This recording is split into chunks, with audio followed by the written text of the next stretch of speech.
All right, so we're gonna play.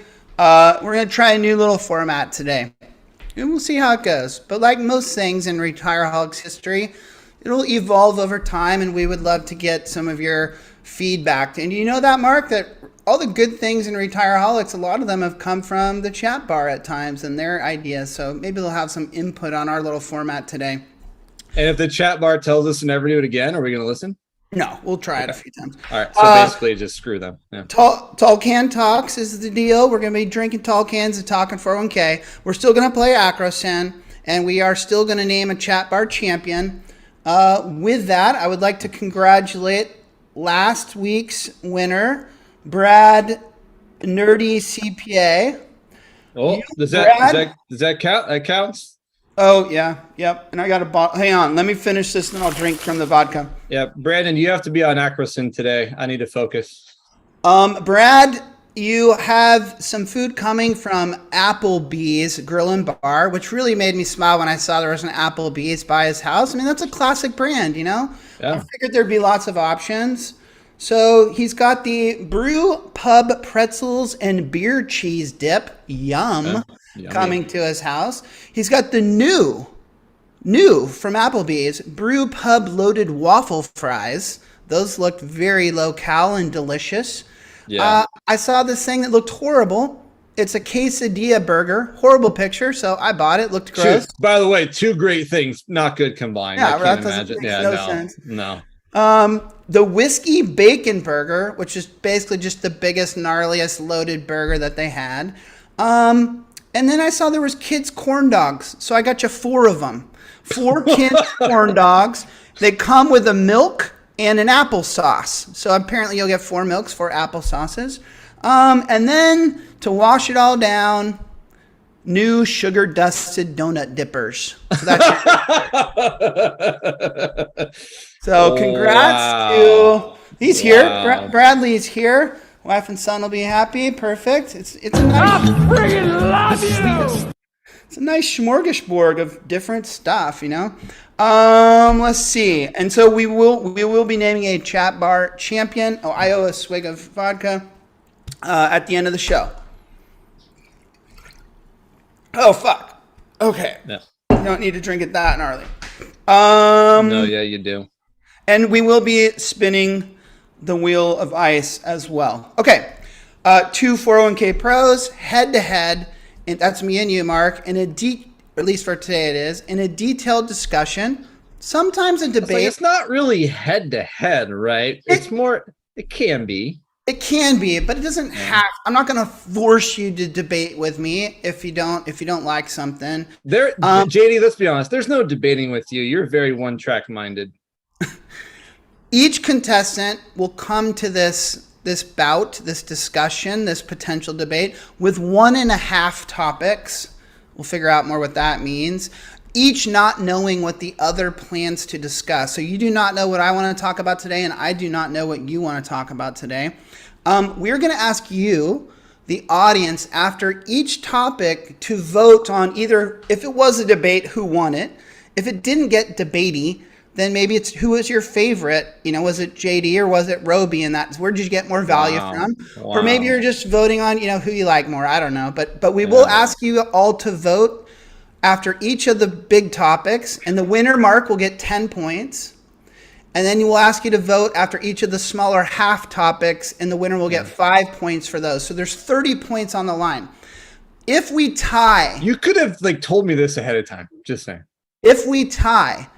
The tie will be broken by filling up a Retireholics mug all the way to the top with beer, and we will race to pound it. And the winner of the race will be the champion. I'm not prepared for most of this. Just going to put it out there.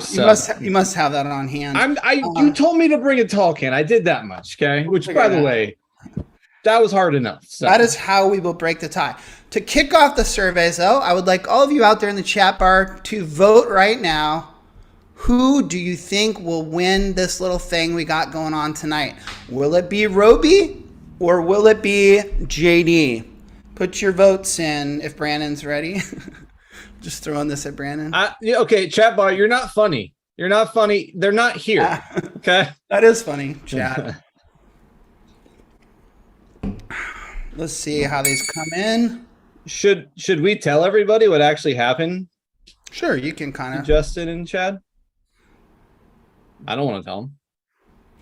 or we don't tell them. Oh, it's pretty tight, but we'll give Roby the win. Wow. We'll That's, give Roby the that's, win. I appreciate that. That's very kind of everybody. I Very will say tight. that. Yeah. But a slight edge to Roby. Okay. Okay, time out. Let's just get, so they'll stop asking. Justin is in like Rome or Italy or something. Okay. He's vacationing. He's doing his thing. Chad is, I think he's at like some event for work. Okay. Oh. So they're busy, but this show was meant to be just two to start. I got handpicked to be the first one on it. So let's just move on. They're still part of the team. Yay. Done.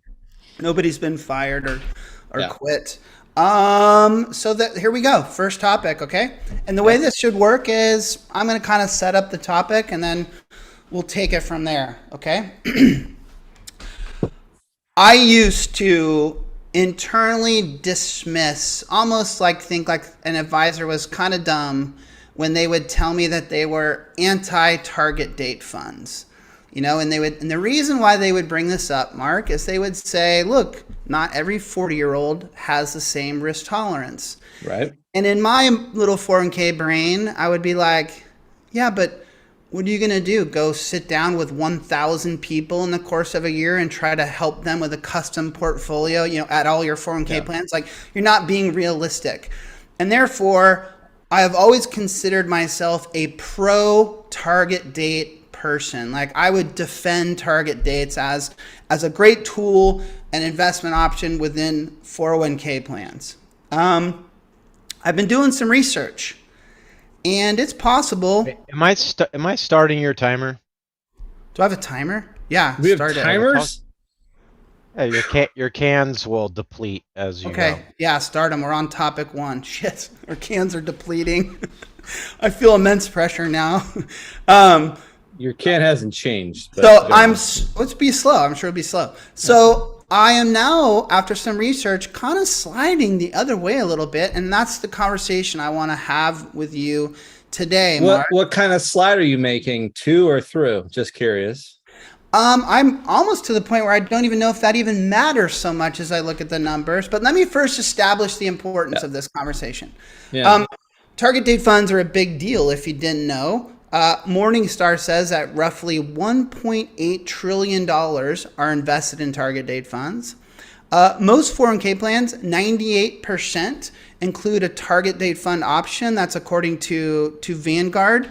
And also according to Vanguard, and this one kind of seemed odd to me, but these are Vanguard's plans, 80% of all 401k participants are invested in a target date fund. That's nuts. When I look at the general market, I see things more like 40 to 50% of all 401k assets are in target date funds. And I know that's been changing a lot, but regardless, you cannot argue that they're not a big deal. And they are a crucial area to our business, to our industry, and they deserve a shit ton of attention, scrutiny, research, whatevs, okay? To set another little context, Morningstar, oh, there goes the beer. Morningstar reports that the 5 largest target date families are T. Rowe, Vanguard, Fidelity, and American Funds. Actually, that's 4, isn't it? Yeah, I was going to say there's one missing there. I must have left the other one off. So there you go. So, Mark, do you think target date funds are something that you can prudently tell clients and advisor partners about with pride? I mean, do you do that when talking to clients, advisors? Okay, that's not exactly where I thought your question was going to be going by any means. And then, by the way, because this is a serious debate-ish type topic, I was taking notes. Okay, so I was halfway listening, and so Nice. it kind of caught me off guard with your question there. But, well, very simple answer there is yes. Yeah. Okay, and the reason being is, again, I'm very specific when I talk about the plans that we are primarily involved in, which are going to be along the smaller side of the market. We're dealing with, again, I don't know, this year for me, 75, 80% startup plans. Okay. And also advisors who aren't necessarily the most focused in this arena, and they would like to have a little bit of help selecting the investments, and they work with the record keepers. And obviously, what am I getting at here? Record keepers want you to use target date funds. Hell, they want you to use their target date funds, because then you're going to get better pricing, because now they're making the comp on both sides, both on the assets and also on the investments. Okay. So obviously when they're sending out proposals, they're including, in most cases, their proprietary target date fund. Okay. Now, do most advisors look at that and go, maybe I should use another one, or maybe I should consider alternatives, or maybe I need to look at some scoring methodology to determine what's best for my client? No, they're not, right? Again, segmented into the smaller market, not necessarily upper market where advisors are more proactive on the investment side. I'm dragging on my answer here because I thought these beer I didn't know mine was going to move either. I thought I could just get past yours, but I now realize that we both just have time to talk. So this is very different than I thought it was going to be. So that's my answer is yes. That's what I thought you'd say. Behind. Yeah. And that's an honest answer, of course. And I would have answered the same way before I dug in and did a lot of this research I'm about to share with you. I would have said, yeah, target date funds are a cool thing that offer a lot of simplicity and opportunity for both advisors and their clients. But Mark, what if I was to tell you that maybe their methodologies are a little fucked up? You know, maybe the way they go about allocating their portfolios to equities and fixed income and cash isn't working out that well. What if I told you the unthinkable has happened? I'm stealing from Ron Sears, who we've talked about before. Mm-hmm. What if I told you that people nearing retirement have lost more in their target date funds than those who will retire decades from now? Meaning a 2020 fund that is supposed to be kind of protecting you, at your 2 years past retirement now, right. Is actually losing more money than a 2060 fund, which is for that 30-year-old that's going to retire. Wouldn't you go, holy fuck? What do you think about this? Yeah, no, I think that's counterintuitive to what target date funds have been sold as, right? Which are, hey, the closer you get to retirement, the less exposure you have to equities and the more conservative your investments get. That's sort of protecting you without you having to do anything. But what I'm always a proponent of is you're a consumer at the end of the day. Just because someone tells you that doesn't mean that you have to just go and go, oh, great, I'm taken care of. No, you should pay attention to it. You should look into it. Go on. Sorry. That's fair. But I want you to really slow down and look at this and understand how fucked up it is. And to Webby's point, yeah, it's funny. When I saw the August 19th date, the first thing I did was go kind of look at the overall stock market and see what that date looked like, and if anything stuck out to me. And it definitely was it was at the top of the first recovery in our down. Now we've since fallen down below that. And this article came out 2 or 3 days after it. So I don't know if Ron Sears was, and I think that's good that it came out 3 days after. I don't think he was really trying to time something. He was just dealing with the most recent data, but it was at a little peak, which would mean that, yes, since then, for a variety of reasons, as the stock market has fallen more, this is probably less. But let me help you out, Webby. I did some research on my own instead of just looking at this stat here. The 1-year return as of yesterday for the Fidelity Freedom 2055 fund was negative 21%. Now, I don't really care about the 2055 fund. That's for a younger person, right? 35, 40 years old, something like that. Someone check my math. And so I don't mind that fund goes down because the stock market's gone down and it's been tough. But what if I told you that the Fidelity Freedom Fund 2020, the one that you retired 2 years ago, that the year-to-date return for 2022, ending yesterday, is negative 19.56.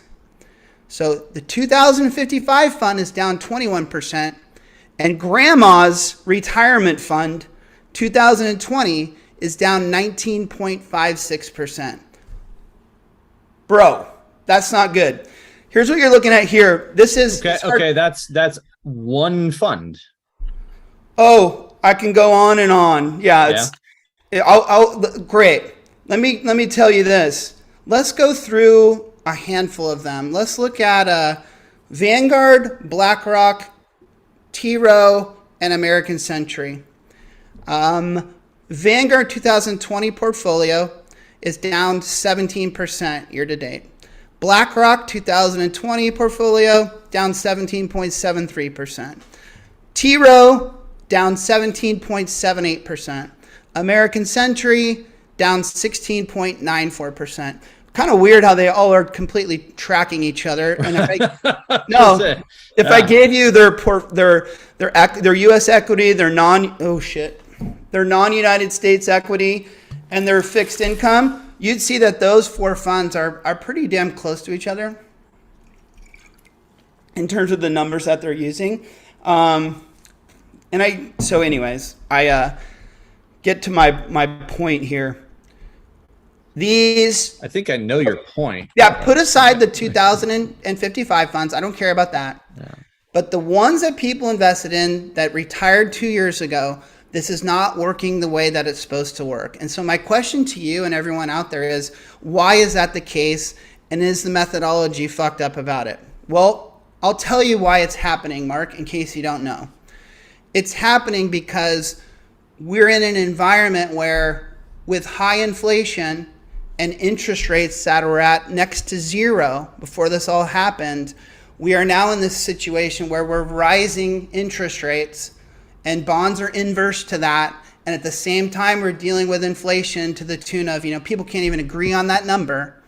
And so it's kind of and then you talk about recession and this in the stock market. It's like all these three things coming together at the very worst time.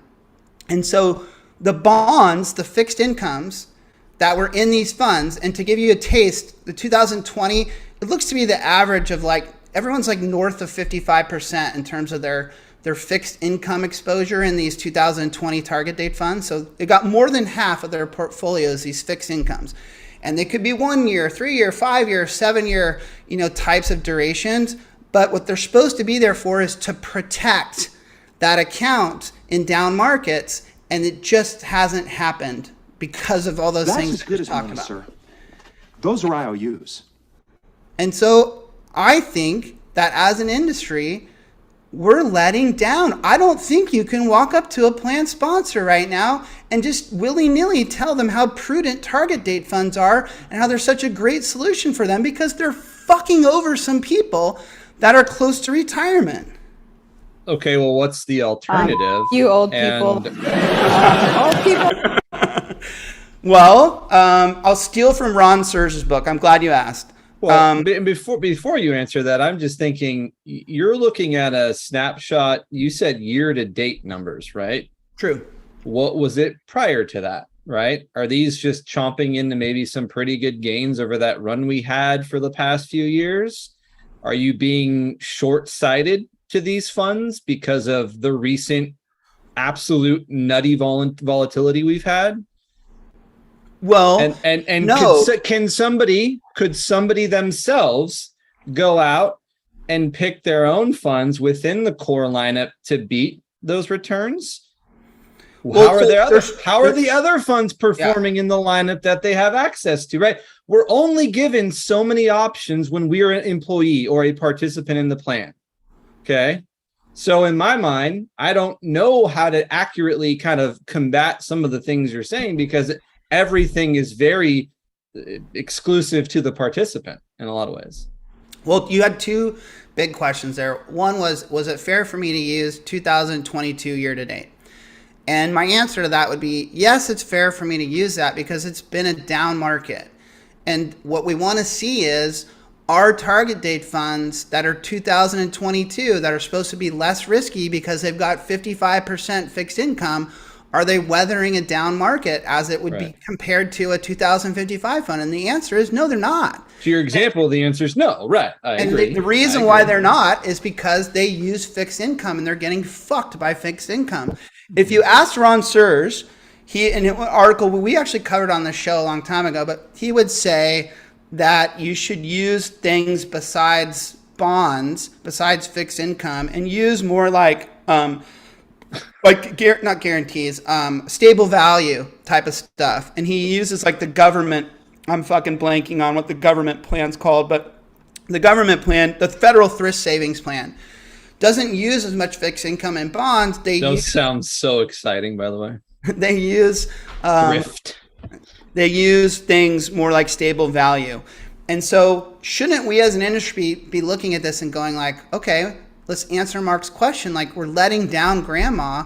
Should we be using stable value? Should we be using some type of cash derivatives? Should we be using like a guarantee stuff, like slash insurance? Don't shoot me, like, Ooh. don't we owe it to those participants to give them a better solution that actually works when the fucking markets are going down?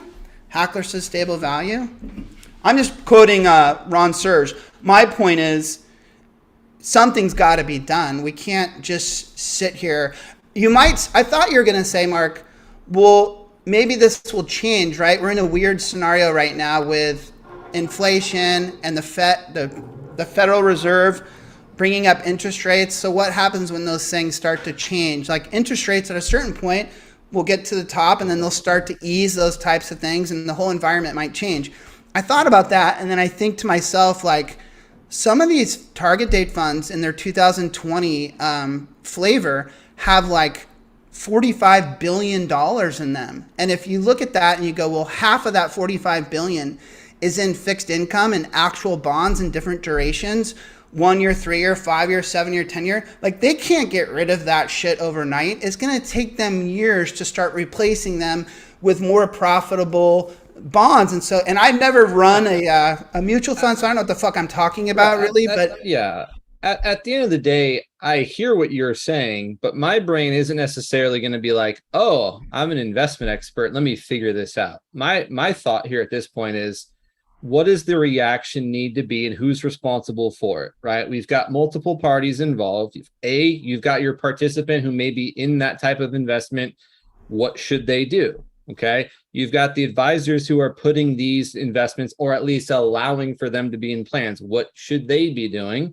And then you've got your sponsors and committees. What should they be doing? So my question back to you is, well, JD, in your magic wand, if it was a perfect world and you couldn't get rid of target date funds, because it sounds like maybe you want to go a different direction, what would you recommend to somebody if they knocked on your door and asked you, what should I do now? My target date has failed me, quote unquote, using your words, at this point in the down market.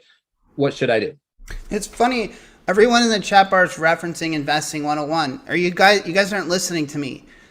This didn't work the way it was supposed to work. So if you took your securities test for your Series 6 or your 7 or whatever, what you were taught was that when markets went down, that bonds would hang in there and protect you. And that's not fucking working, you guys. And so to answer your question, Mark, I don't think that we just have to accept it and embrace it. And I see other people in there saying like, well, you don't switch now in the middle of it. I totally understand that, but you cannot stay with a product that's not working and have this happen again 10 years from now, 15 years from now, 20 years from now. Like, you've got to make some changes to it, is my only point. So you're looking directly at the investment company. I'm looking at T. Rowe, American yeah. Century, BlackRock, and I'm saying, hey, and I'm sure they're trying, but you guys got to come up with something. By the way, there's some really fucking smart people who make those, right? I would hope, I assume, like way smarter than you and I combined times a million, but no, it's not true, Mark. No, yeah, it is.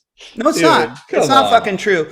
They don't understand what they're doing, and they're using old practices that aren't working. And when you start to dig into how they're doing it, Mark, because it's all available for you. You can look online and see exactly where they're investing. You can see the types of bonds that they're buying. They're all doing the same fucking thing. They're all cloning each other, and they're all falling over their own selves and making the same mistakes.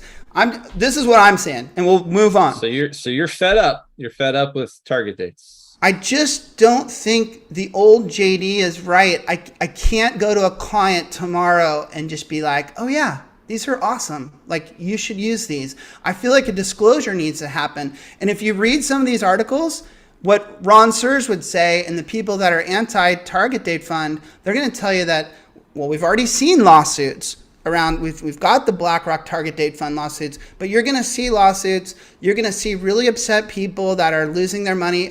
We didn't even get into sequence of returns and that kind of stuff. And what this mistake, what this negative 19% does to grandma or grandpa who just started off in their deal. There's plenty of alternatives, Webb. We could look at guarantees. We could look at different types of layering of bonds. We could change legislation to allow us to like not be stuck in a certain, I mean, there's all kinds of shit that we can need to think outside the box and find different ways to do it. What? I honestly, without trying to play this up, I honestly don't understand how anyone in that chat bar could be comfortable with those numbers that I just showed you. Well, so now I'm just curious to know what Plan Design Consultants is going to do with our own target date funds that are available in our own plan because of what you just said. So if I had that committee meeting should be fun. I'm glad I'm not a part of it anymore. If I had a 65-year-old participant, I'd be very wary of them. Well, you're getting there. You're getting there. So you better. No, I'm assuming you're not in a target date fund. And hey, lastly, sorry, didn't we talk about this like 3 years ago? We talked about the fact that we were at 0 interest rates. Just like everything that just keeps coming back. Well, no, I was just wondering when they were going to. It's not a perfect science. All right. Audience, you're going to vote for Mark or I to get 10 points, even after I just lambasted everyone. And yeah, just vote however you want. So who gets 10 points, Roby or JD? And then we'll move on to your topic, Mark, which I'd like for you to set up. And should we spin the wheel while people are voting? Yeah, sure. Let's spin the wheel. The wheel of ice. It's a little gnarlier when there's 2 of us.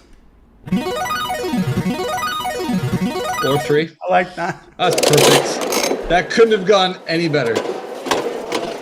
Even better. Come on, people. I need you to vote. Look on your screen. Find the browser. Vote. I want one more vote to come in, at least. One more. This isn't fair. Again, you won that. Okay. No, you got it. You got it. That's not fair. Mark's up 10 points. But it was close. So Brandon on the wheel, obviously Chad and Justin were still there. What happens if it lands on them? Then just nobody drinks? No, I took them off. Oh, I thought I saw Justin's name. Never mind. Okay. Oh, well, he's on the wheel. It's just. It won't land on him. Oh, so it is rigged. You mother. No, he can make those not applicable. Oh, okay. I have to go get a glass. So I'll be right back. All right. Okay, Mark, set me up with what you would like to talk about. Okay, well, I'm coming at you the question straight off the bat, yes or no, okay? And I'll also tee it up with our boy Fred Barnstein, he is real talk. I enjoy it, okay? Yeah. The reason why I enjoy it is because it's quick. It does give some really good topics, but then he also leaves behind some that maybe he didn't talk about. So again, I enjoy going there for some news. Well, he just had one come out yesterday on the 28th, and so since I was really prepared and taking care of this in advance, I went through that one. But one of the articles from wealthmanagement.com, the headline is this, and so I just want you to answer this question, and I'll change the title. The title is Plans to Change 401k Advisors at Historic High. So hold on. My question is, JD, do you think plans to change 401k advisors are at historic highs? And all I want is yes or no right now. Yes or no? Yes. Okay. So let me give you some statistics, okay? And these statistics come from a survey done by Fidelity titled, it's actually kind of a corny title, I'll be honest, Fidelity Plan Sponsor Attitudes Survey. Yeah. I don't know. To me, that just was like, that's kind of laughable, but okay. So a couple of statistics Fred pointed out from that survey include 35% of sponsors replaced their advisor last year. Okay. 35%? 35%. 47% said that they were considering making a change to their advisor. Okay. That was up from their last survey, Yeah. which was done from 34%. Okay. So a That's a pretty big 13% jump. increase. That's a big jump. Okay. So why do you think, another question time for JD. Why do you think there was a jump? What do you think led to the respondents to this survey thinking that they were either going to change it or had changed it? Their advisor. A couple of things. Okay. One, sometimes I don't like surveys because of the way people position the questions. And so it takes away from some of the value. So you always have to ask yourself, like, okay, well, think about the actual question and what people's options were to answer it. Right. But that being said, the one that you mentioned, considering replacing my advisor sounds like a pretty on point question to me. And if there's a jump that's significant, which it surely has been, I think that seems pretty relevant to me. Why? I'm going to go with the old, we're in the age of information now. Like, I'm going to go with the people are smarter now. They pay more attention to things. They've been through their fiduciary review meetings. They've seen some things go down. They've changed vendors from time to time. Just a more educated, more aware consumer who, when asked that question, is maybe thinking to themselves, if a good advisor could come along, I'd be interested because my guy or girl has been doing the same thing for a while and it's kind of boring and I don't know whether I'm getting value from. So yeah, I think just straight up, just being more aware and volatility. Well, when was this study done? I think volatility in the stock market always creates the interest in if the grass is greener somewhere else. Okay. Even though that may not be true. All very valid and good points. Maybe you've read this article. See, this is what happens because I know you're well read. But so Liz Path, who's quoted in this article from Fidelity, she's the defined contribution investment only head of sales. Okay. She says, and I quote, "Drivers of advisor value are increasingly employee focused. So if advisors work with sponsors to help improve employee outcomes, provide financial assistance and guidance to participants, and improve performance on plan investments, they can better demonstrate their value." Okay. So going back to you, that sort of overlaps with some of the things you were saying. But to your points from earlier, because I agree, I see that headline and my thought is changing advisors. Wow, I do this day in and day out, and I'm really not seeing this massive change of advisors. I'm seeing it in a different area of the 401k business, not necessarily all this advisor transition. So we continue to dig a little deeper. And to Fred's points, he does the same. Okay. So he goes on to say that plan sponsors are looking for, and he kind of paraphrases, advisors who have more experience. Okay. Because plan sponsors want help with transition. And then he uses the words that set me off the deep end, that 60% of plans are looking for financial wellness plans. And I'm just, I can't handle it anymore. So now I'm like, okay, what's the basis here? What are we going through? And then my thoughts are going, this is a Fidelity survey. What are the true metrics behind it? Again, going back to your point, JD, of this was done for a grouping of plans sponsors of just over 1,200. Okay. I think we both know that is a very small number in the world of 401k plans. Okay. I go on to say that most advisors in the biggest area of where they're being solicited, plans are being solicited, are between 50 million and 240 million in assets. And now I'm going, this is not what I'm looking for. This is untrue. Okay. Because why? Well, now I'm going to dig a little deeper, and I'm going to go over to John Sullivan's 401k specialist article. Okay. Where he references, shit, buddy, I got to dig a little deeper. References a Brightscope survey that shows there's 602,000 401k plans. How many of those plans do you think were between the asset size of 50 and 250? I'm just curious. Give me a number. 50 and 250. Mm-hmm. I don't know, half. No. It's literally 7,000 plans. Okay. There are 550,000 plus plans below $10 million. All right. Well, Okay? you need to know that that's a great filter you need to put on your own brain, Mark, as in anyone who plays in the like micro small market. You're going to read a lot of like big points that people make and stats they throw at you, and they all seem to focus in the big space, and forget about where a lot of the plans actually are, which is in the small space. Okay, so I have an answer to this, obviously, because this is my question. But now, after kind of looking at all this, is seeing the headline of 401k plans changing their 401k advisors at a historic rate. I asked you if you think that's true or not. Okay. And also this inclusion of wellness. I know you're sort of a proponent of that as well, with the convergence and all that. But what do you really think in terms of, because I believe, let me tee this up a little better. I believe next year in 2023, there is going to be a massive transition or change in 401k plans. Something amongst the providers or service folks who are involved is going to change. Who do you think that's going to be? Wait, who do I think that's going to be? Yeah. Massive change. I'll give you the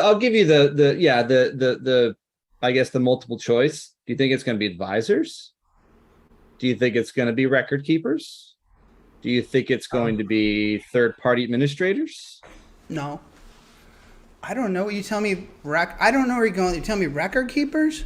I believe that it's the record keeping community that's going to see this historic change in plans. Okay.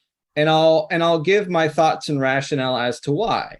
I think it has a lot to do with the employment statistics that we see out there with people looking for jobs, aka not necessarily looking for jobs, and moving around, and this whole idea of how that's working, that we're losing service people. Okay. Headcount numbers are going down. It's harder to maintain. And also salespeople. Okay. Though they're moving a lot right now. So I think that the support functionality of the record keepers has seen a slight decline.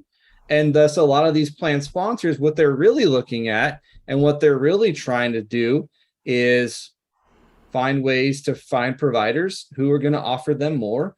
And their advisors are just a piece of that. They're going to have to help them navigate that change. But I don't think that we're going to see a historic change in the advisor community based upon this small subset of plans. Yeah. I like where you're going with this. I don't necessarily agree with Fred as much as I am a proponent of wellness and bringing planning to the participant and monetizing the participant. I do see though that I've said this before. I guess I'm going to counter myself right now. Remember when I was talking about the clients that I've met with and they've expressed to me what they wanted, and every time it seemed to be they wanted more help for the participants, planning help, wealth management help, savings help, like non-401k stuff, like wellness type stuff. So I do think that shift is there, and that there is some potential opportunity for this convergence and these advisor shops that deliver all things. But I also do agree with you in that a lot of them right now are looking to their record keepers to do it. And I used to hate that. But if Nationwide, Principal, Empower can step up and provide some things that still loop in the advisor, I see how that might work in the smaller market. So I'm kind of all over the map. But I guess I'm going to go back I do think plans will change hands because of this new desire for these other types of services. So I agree with the article, and I agree with the concept that convergence and new services will win new business in 2023 and beyond. Disagree. Again, let's see what the audience thinks. Audience, I think that was a decent debate there at the end. What do you think? Who wins? Well, I had a lot more notes, but I tried to be real fast. That time clicking down there, that butt can moving really fucks with you. I'm not gonna lie. Look at Hackler. Hackler's like reading my brain right now. I had Next week, do we get Nerdy Chad versus Silent J? Hackler. all of this That's to good. say. That's good. Hackler. Maybe one week it could be Hackler versus Webby. Robe, everyone just loves you. Fucking everyone's favorite Retireholic, Robe guy. Fuck this stupid poll. You guys are assholes. All of you.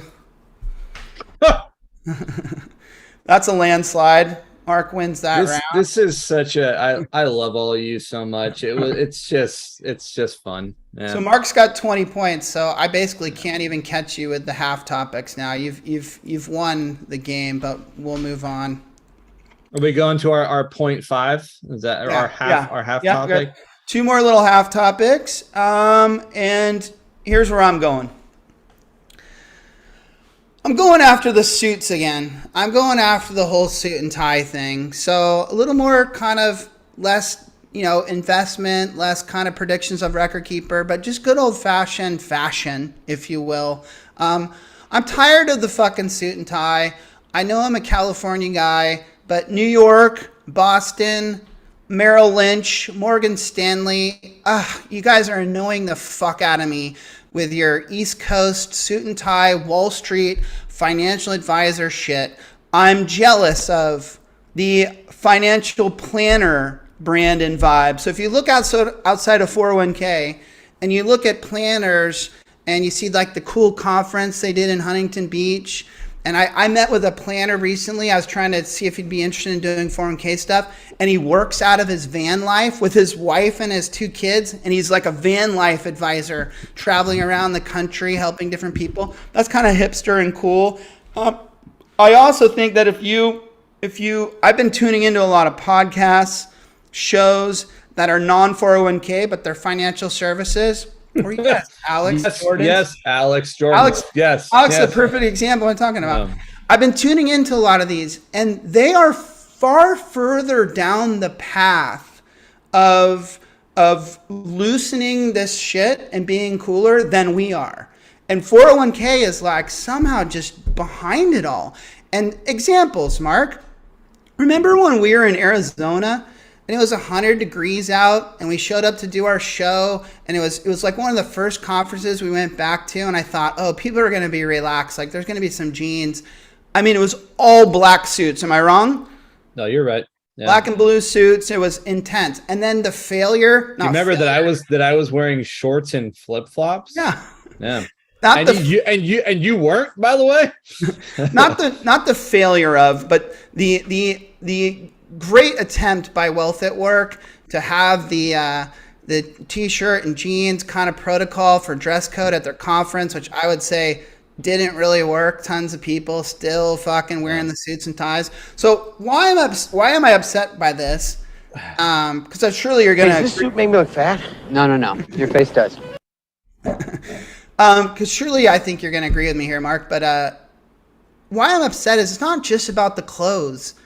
It's about the mentality, and it's about the image. It's about this whole Wall Street vibe of like trying to impress people with big words and fancy clothes and big paychecks, and that you understand the markets and all this kind of stuff. And it's hurting our brand, I feel like. And I'd much rather see us go down the path that I'm seeing these planners go down, these other non-401k advisors, to be more like your next door neighbor and your buddy, and but just happens to have a passion for finance and these types of things. And I would just love to see 401k go that way. And every time I think we're making some progress, I end up at some industry thing and I get smacked over the side of the head again with, no, we're not. We're all still this fucking way everywhere I go. Let me tell you, let me ask you, am I off base? Or do you agree with me that the suit and tie is still dominating 401k? Yes, I agree 100%. Now, I will say that it's getting better than it was. If I want to take any positive spin to this, is that there are people who have committed to being, I guess, more authentic, because we use that word a lot, but more authentic to who they are and wearing what they want to wear, but it's not universally adopted.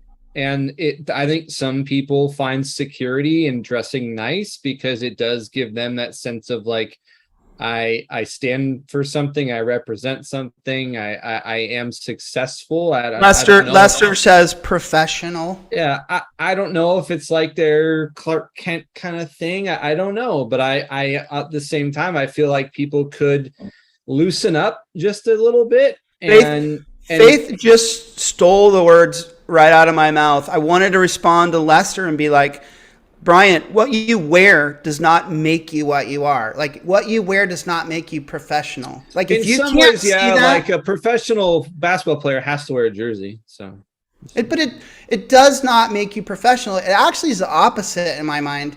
It shows me what happens when your can runs out.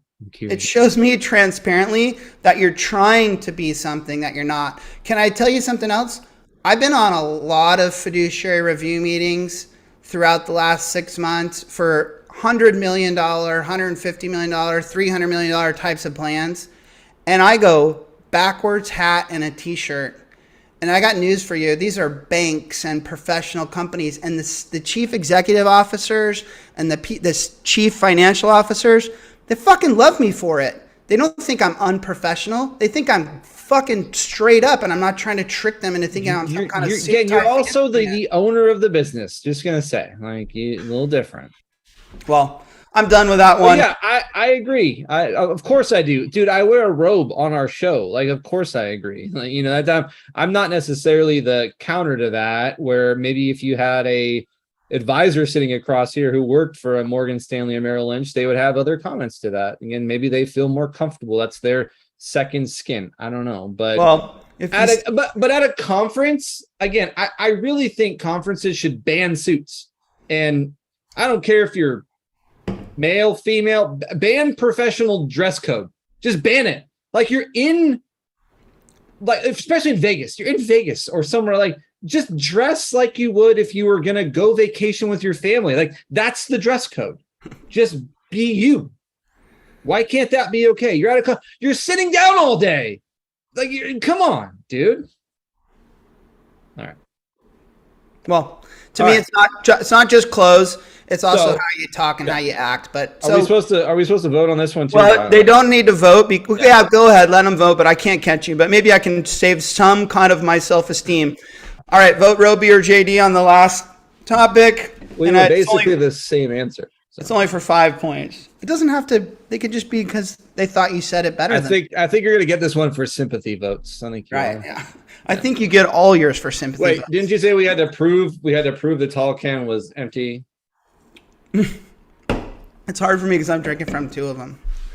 All right, JD gets some. Great, thanks everybody. Appreciate the sympathy vote. So, all right, you're up. Last one. Okay, so I didn't know you were going to go kind of industry related. Honestly, I'll just be quick about this. My first thought was almost going back to my Lamer game days, where I was going to say, why do weather people go into the storm when there's a storm and to film it?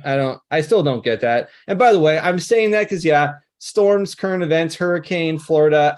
I'm seriously, my heart goes out to the people affected. And obviously, if you have family or anyone you know out there, like, I just hope everyone's okay at the end of the day.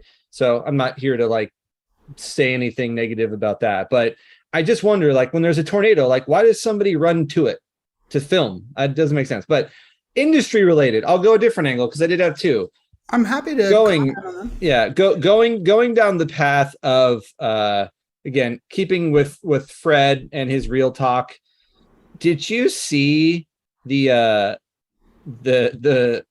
Securities and Exchange Commission fine that Morgan Stanley had to pay of $35 million for their data security breach?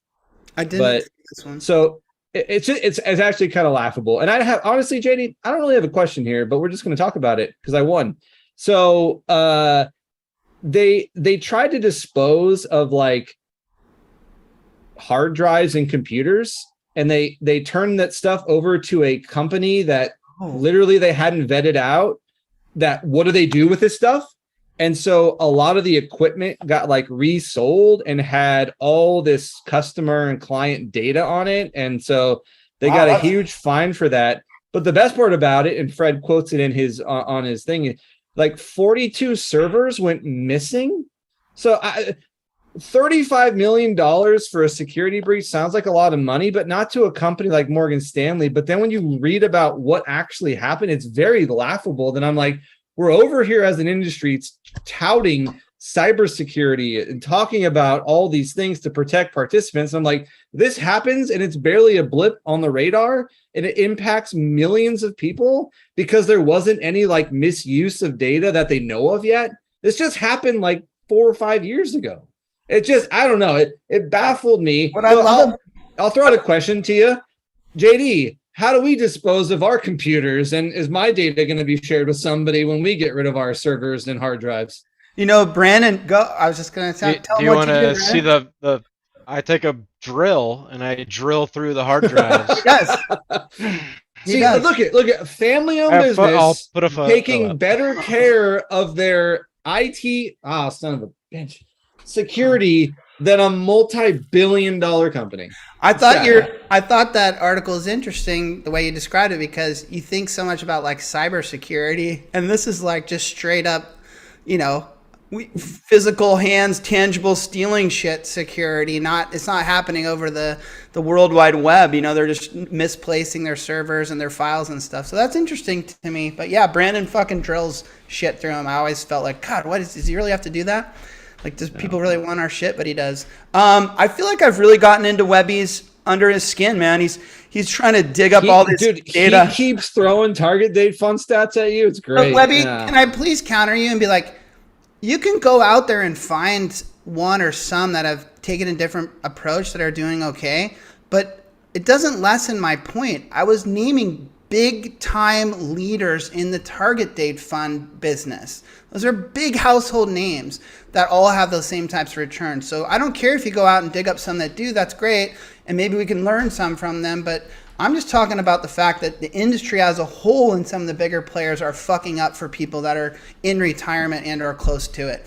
Let's vote for Chat Bar Champion. We need to nominate someone in there. You know what? As much as I'm actually going to put Webby in for his passion and jumping in and doing the research and trying to call me out on some shit. So yeah, fuck. I'll throw Webby in there. He deserves it. Yeah, I'll be honest. I didn't do a great job of paying too much attention. I did see a few active folks. Webby was very active. Hackler was in there. Faith was rocking it. But I'm going to go with Ed DiMarino. He did great today. Good call. Good call. All right, you out there in the audience, you are going to vote for the Chat Bar Champion, and they will get all kinds of ridiculous food delivered to their home next week. Yeah, only two. There's two of us here. Hack, do the math, buddy. Mark, it's been fun hanging out with you, having this discussion. You brought a lot of passion to the show. I appreciate it. You did research. You took notes. Maybe you could do that every week. No, this was too much work. I like my standard approach. Can't wait for the Justin Chad battle. You know what you don't want? You don't want the Justin Robe Guy show. We've tried that before. No. Don't do that. Wah. That'll just be me and Justin talking about old stories from our childhood. Webby's still going. JD point. Income funds. It's not about greater. That was Ron Serz's thing there. I've realized that it's not greater. That was shocking, though, to see that was even a thing at one point in time on August 19th. It's not about greater. It's about just looking at the number and being like, oh my God, look how close it is. I mean, just looking at it and going like -20 versus -17 is enough for me to have my jaw on the ground. Webby, I'm excited to send you. I'm going to work hard at yours. Just based on your little attitude today on today's show, you're going to get something really fucked up food-wise next week. I don't know what, but I'm going to look really hard. Oh, just send him like buffalo wings from like a wing spot that's like the most ridiculously spicy that you can't even Right. tolerate. I Yeah. like it. Something like that. And maybe with a little note that says target date funds suck. Okay. Oh, here we go. Thank you everyone for tuning in. I already said thank you to Mark. Thank you to all Brandon's efforts on trying to throw those cans together. It timed out pretty well, actually. And if you've got any advice for the improvement of this type of format, we'd like to throw it in from time to time. And I think it might be fun to even have like people in the industry hop on here and follow. And we just need to carve out the rules a little more, kind of evolve it a little bit. Chad versus Justin, love it, Hackler. I'm down for that. It's perfect. So yeah, we'll see how it goes. Because I thought this could be a total failure. I'll give it a C-, which means we can improve. We can make this work. So thanks to everybody out there. And yeah, peace out, bro. We are the Retireholics. We are changing the retirement plan industry.